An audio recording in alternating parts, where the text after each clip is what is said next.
I think the British festivals have a place in my heart because I started doing those Glastonbury, Reading, Donington, and I've, you know, having been a system engineer for British sound companies at those festivals and then going back years later and mixing at them, you know, there's just something about the mud and the rain that I kind of like. That's a festival for me, you know. I think we're spoiled in America with the, you know, 90-degree sunshine in the summer festival, most of the summer festivals anyway.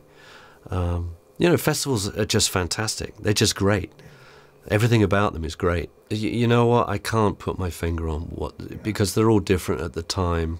You know, you know, Italy's great at the time I'm there, and then I go somewhere else, and that's great. And it's all for different reasons. You know, and I keep very open-minded about where I go. There's always something new to see, and it's always interesting. I mean, it's just always interesting to travel there and just, you know, taking those experiences. The music, of course, changes, and I believe that's always on a cycle of what's popular and comes and goes. I think from an engineer standpoint, you have to be willing and open to the current trends of music. And I don't want to get stuck in a genre of being, oh, he just does pop music or he just does rock music. No, music's music to me. I can mix anything, make it good, you know. So we have all these tools and we have the technology, which, you know, I have to embrace because that's the business I'm in. The technology changes all the time. I'm happy to try anything once.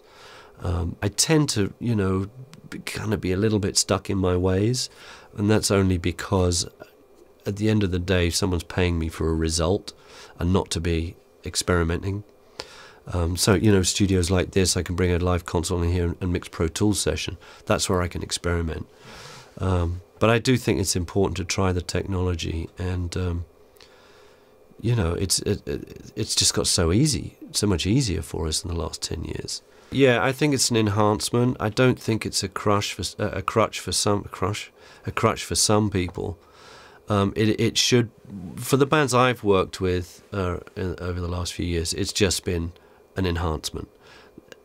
You know, you could switch the tracks off and it'd still be that band playing, which is, you know, that's fine for them. But then there's the pop acts that rely heavily on the tracks, and that's fine for them. You know, it's just whatever works for the artist, really. And there's no rules, there's no right and there's no wrong. You know, I could always, if I didn't like it, not work for that band because I didn't like it. You know, but you know what? A mixing desk is always going to be a mixing desk, and effects are always going to be effects, and musicians are still going to play music. So I don't think it's going to change that much as far as what sound engineers do. We've still got to mix a show.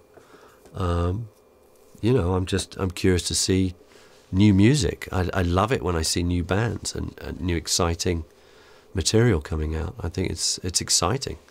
I'm not sure what you mean by 3D audio, but surround sound audio was really interesting then for a minute a few years ago, and it never really took off as I thought it would, purely because the consumer products just made it too complicated for the consumer. You know, and even I'd look at the consumer product and go, geez, I'm not, how does this, it's like, so there was no like normal normal way of setting that stuff up. If the way you listen to it became really easy and normal, then I think it would be really exciting. But you know what? You go and listen to a gig in an arena, it's 3D. It just is.